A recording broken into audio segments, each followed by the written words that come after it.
សួស្តីខ្ញុំបាទតាសុខជឿនសូមបង្ហាញអំពីរបៀបធ្វើចលនាបាយឆាតនៅក្នុង Adobe After Effects ឥឡូវយើងចាប់ផ្ដើមបង្កើត new composition មួយយកវា HD TV 1080 frame តមកយើងចាប់ផ្ដើមគូបាយឆាតហើយយើងគូបកគោលឈរឧទាហរណ៍គូបកគោលដេកមួយទៀតមកអានេះគឺជាអរបស់វាត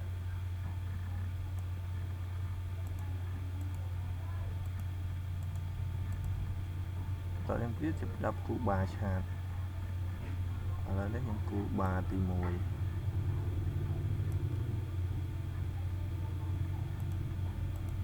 ហើយខ្ញុំ rename វាវ៉ា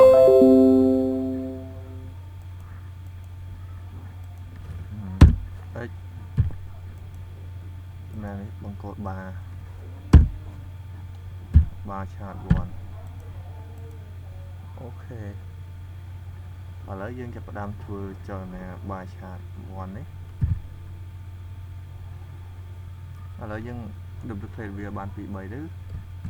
ហើយចុចControl D ដើម្បីដាក់វាបាយឆាតចំនួនផ្សេងៗគ្នា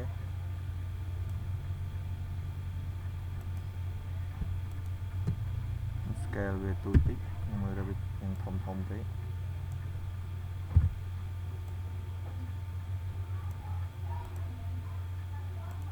ឥឡូវយើងមានបង្គោលបាឆាត3ឥឡូវនេះខ្ញុំចាប់ដើមធ្វើចលនាបាឆាតទី1ដោយចូល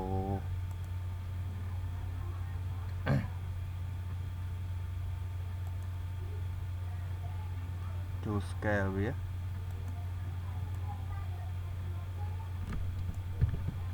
មុនយើង scale វាយើងត្រូវចុចអក្សរ Y ដើម្បីយកangle point វាឬយើងចូលសញ្ញានេះទី angle point វានៅចំកន្លែងបាតវានៅពេលដែលយើង scale ចុះឡើងអីវាអត់មានបញ្ហាតមកយើងចូល scale វាវិញយើងដោះ lock វានេះយើងទាញកម្ពស់វាអូខេឥឡូវនេះចាប់ដល់ពី0រហូតដល់កម្ពស់ណាដែលខ្ញុំចង់បានរហូតថា50% អីចឹងទៅ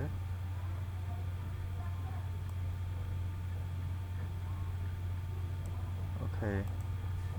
ដើម្បីឲ្យងាយយើងមិនបាច់ចាំនេះទេយើងអាចចលនាហើយយើងទៅធ្វើវាតែម្ដង Control D ទៅចុច V ដើម្បីទាញវាចេញគ្នាចុច V Control D មួយទៀតចុច V ទាញវាចេញមួយទៀតឥឡូវនេះយើងបានបាយឆាត3តមកយើងទាញទី2ហើយនិងទី3ខិតដល់មុខហើយយើងចាប់ដើម play មើលបាច់ទី1បាច់ទី2បាច់ឆាតទី3អូយទី3អូខេឥឡូវវាមានចលនាហើយតែយើងចង់ដាក់ចំនួន count យើងចង់ដាក់លេខវាយើងដើម្បីយើងវាយចុច tick មួយនៅកន្លែងនេះបន្តមកទៀតយើងចូល source យើងចូលបើកកន្លែង source tick នេះតមកយើងធ្វើការ control លេខចំនួន count ចំនួនលេខដែលយើងចង់បានចូល preset យើងវាយពាក្យ slider នេះមកយើងចេញ slider control ទាញដាក់លើ effect របស់វាតមក alt ចុច keyboard alt คลิกលើវាតមកវានឹងចេញ expression ហើយយើងទាញសញ្ញាគូនខ្យងនេះយកទៅភ្ជាប់ជាមួយនឹង slider ទៅ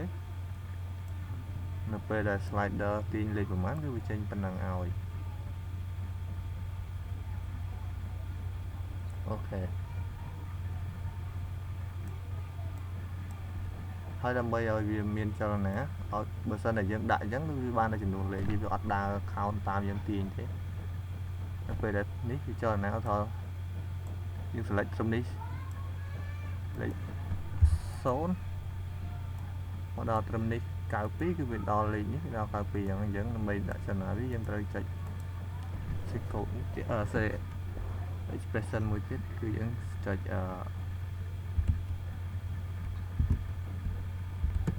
mat round mat dot round md បើកបញ្ចក់បិទបញ្ចក់វិញអូខេឥឡូវកន្លែងនេះពេលគីបិទវាវិញមកពេលដែលបារទី1នេះ0អក្សរនេះ0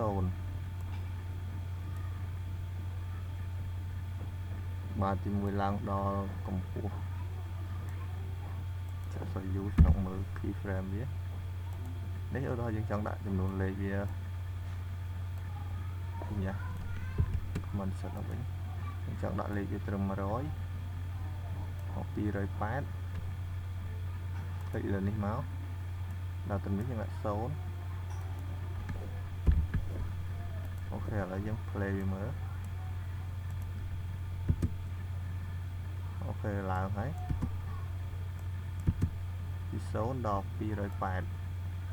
បង្គោលទី2ទី3ដូចគ្នាឧទាហរណ៍យើងដាក់បង្គោលទី3យើងចង់ដាក់ឲ្យវាខ្ពស់ជាងបង្គោលទី2បន្តិចអក្សរ U តមកយើងចូលកន្លែងposition វា scale វានេះយើង scale វាឡើងខាងកម្ពស់នេះតមកយើងយក Ctrl D duplicate text នេះយកទៅដាក់ text នៅកន្លែងបង្គោលទី2នេះ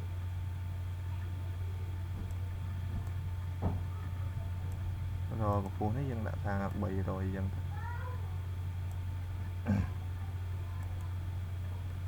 ទៅU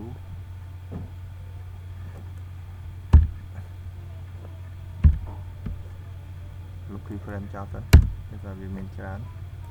ចូលនៅខាងចុងយើងដាក់ត្រឹម300ជាងតមកខិតវាមកមុខដូចបកគោនេះដែរឈប់ដូចគ្នាអូខេលុបទី3ចោលទៅយើងធ្វើតែ2បានណា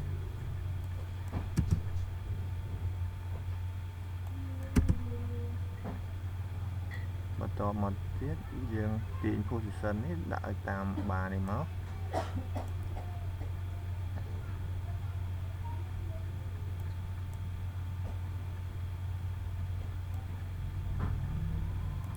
0គឺនៅត្រង់នេះចូលសាច់មកវិញចុចមើល key frame វាអក្សរ U ចុងនៅត្រង់នេះតមកជាអក្សរ C អក្សរ P ដើម្បីមើល position វាកំណត់ key ដល់ត្រឹមនេះយើងដាក់នៅខាងក្រោមនេះអូខេមួយនេះដូចគ្នាជាអក្សរ U មកចុច C អក្សរ P លេខវាកំណត់ key frame វាមកដល់ខាងចុងនេះយើងទាញវាចុះក្រោម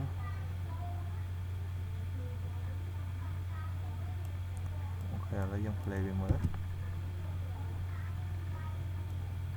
យើងអាចសេរីវាថែមទៀតទៅឲ្យវាស្អាតជាងនឹងទៀតបន្ទាប់មកដើម្បីឲ្យវាមើលទៅទាំង smooth យើងចុចF9 ចុច Shift មក B1 B2 ចែក U តមកយើង select F9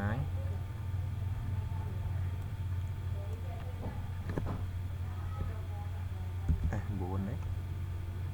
តមកយើង play ទៅវារៀង smooth ជាងមុនបន្តិចអក្សរនេះដូចគ្នាអក្សរ U លេខ key frame វាចុច F9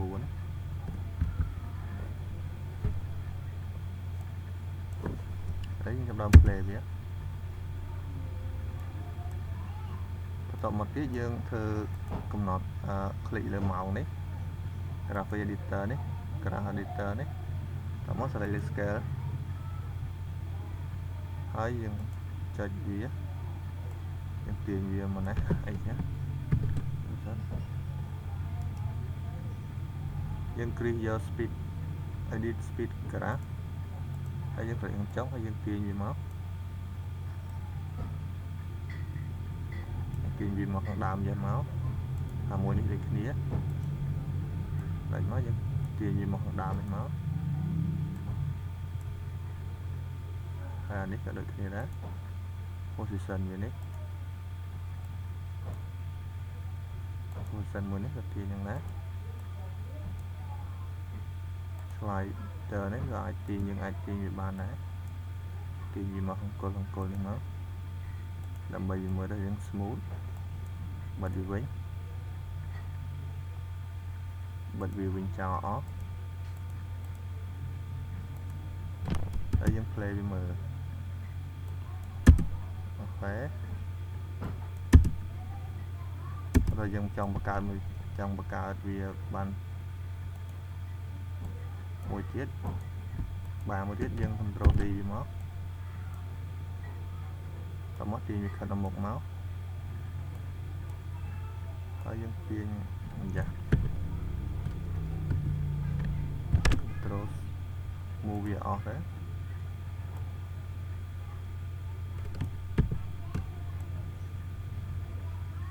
ឃើញមាននេះយើងទាញវាមកនេះមកយើងបាន3ឥឡូវនេះ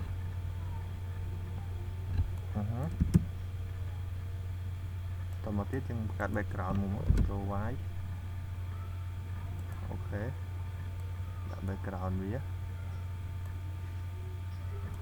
background សមើលខែសដែរឥឡូវយើងដូរពណ៌ background ចូល effect generate រកមើលពាក្យgradient ram នេះ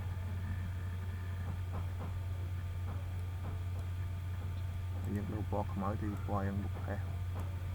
ខៀវអីយ៉ាងទៅតាមចិត្តក្រហមស្វាយលឿងអី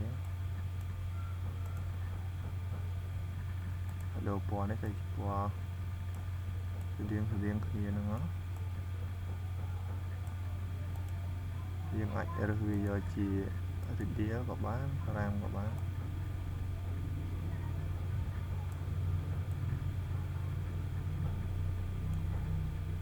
ឥឡូវយើងបានបាឆាតនេះមួយជាមួយខ្ញុំ play មើល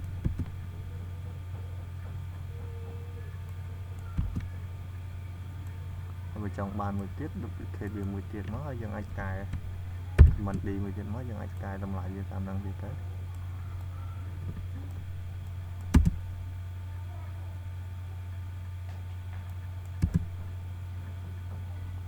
អូខេឥឡូវសូម slash ត្រឹម